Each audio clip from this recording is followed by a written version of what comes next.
Assalamualaikum warahmatullahi wabarakatuh. Perkenalkan, nama saya Ridwan Harun Rangkuti dari Prodi Ilmu Kesejahteraan Sosial semester 4. Di sini saya sedikit membahas masih tentang materi sebelumnya, yaitu sikap dan keyakinan.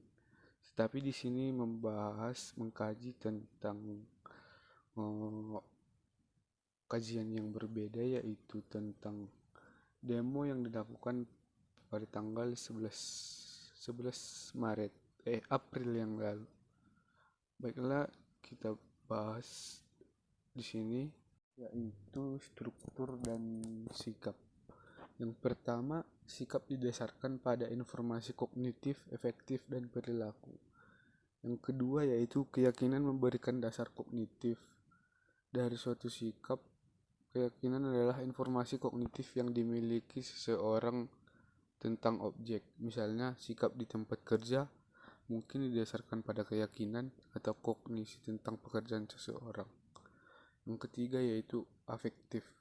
Suatu sikap mengacu pada respon emosional yang dimiliki seseorang terhadap objek sikap, misalnya pengaruh yang dirasakan seseorang terhadap pekerjaan. Yang keempat yaitu dasar perilaku. Dari suatu sikap mengacu pada tindakan yang diambil sehubungan dengan objek sikap, seperti perilaku yang berhubungan dengan pekerjaan yang mencerminkan sikap seseorang terhadap pekerjaan.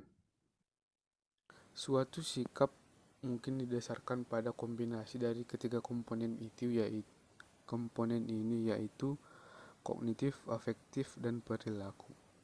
Untuk sikap tertentu, komponen dapat secara evaluatif tidak konsisten atau sama lain. Misalnya, seseorang dengan pekerjaan yang melelahkan secara emosional mungkin mengalami pengaruh negatif terhadap pekerjaannya, tetapi pada saat yang sama memiliki kognitif positif dengan percaya bahwa pekerjaan itu penting dan berguna. Berikutnya yaitu formasi sikap. Sikap terbentuk melalui berbagai proses. Banyak sikap dikembangkan melalui pengalaman langsung dengan objek sikap atau dipelajari melalui pengkondisian operan dan klasik. Semakin banyak bukti menunjukkan bahwa sikap mungkin juga memiliki dasar genetik. Pengalaman langsung. Sikap dapat berbentuk melalui pengalaman langsung dengan seseorang, masalah, atau objek. Interaksi langsung dengan objek sikap berkontribusi pada pembentukan evaluasi positif atau negatif. Sikap yang terbentuk melalui pengalaman langsung merupakan prediktor kuat dari perilaku masa depan. Pengkondisian klasik. Ketika stimulus positif atau negatif dipasangkan berulang kali dengan objek sikap awalnya netral, pembentukan sikap melalui pengkondisian klasik dapat terjadi. Ketika ini terjadi, evaluasi yang dipasangkan dengan stimulus netral akhirnya terkait dengan objek sikap itu sendiri. Pembentukan sikap melalui proses ini sering terjadi pada tingkat bawah sadar. Berikutnya yaitu sikap implisit dan eksplisit. Sebuah perbedaan telah dibuat antara sikap implisit dan eksplisit. Sikap eksplisit adalah sikap yang secara dasar disadari dan dapat dilaporkan oleh seseorang. Misalnya, pada ukuran laporan dini, sejumlah besar penelitian telah difokuskan pada pemahaman dan penilaian sikap eksplisit. Namun, perhatian baru-baru ini telah beralih ke keberadaan sikap implisit.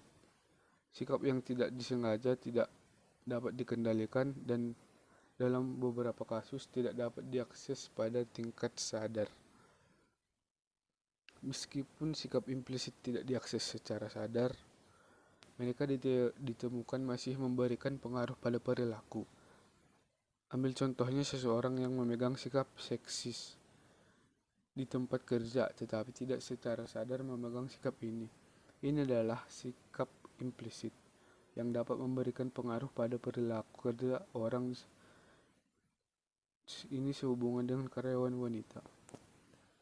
Hubungan antara sikap implisit dan eksplisit bersama dengan pengaruhnya terhadap perilaku adalah topik penyelidikan yang sedang berlangsung di antara para peneliti sikap.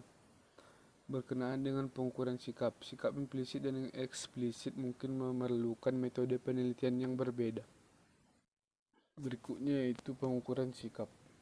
Sikap sering dinilai melalui pengukuran laporan diri.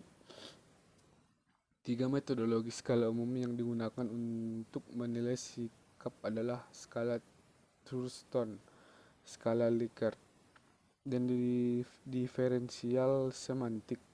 Skala Thurston dikembangkan dengan meminta individu mengurutkan pernyataan opini tentang objek sikap tertentu sesuai dengan kesukaan mereka. Subset item yang mewakili berbagai pendapat kemudian dimiliki dan digunakan untuk menilai sikap.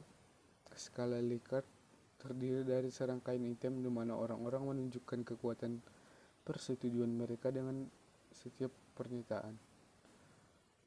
Meskipun ada keuntungan untuk mengukur sikap melalui ukuran laporan diri langsung, seperti ketersediaan, kecepatan, dan kemudahan penggunaan, ada juga keterbatasan yang terkait dengan penggunaannya. Misal, banyak ukuran laporan diri yang ada membuat asumsi implisit bahwa sikap bersifat bipolar atau bukan bivariat. Dan oleh karena itu kemungkinan tidak terdeteksi tingkat ambivalensi sikap. Mungkin cukup sekian hasil materi yang dapat saya sampaikan. Kurang dan janggal saya mohon maaf. Saya sudahi dengan Assalamualaikum warahmatullahi wabarakatuh.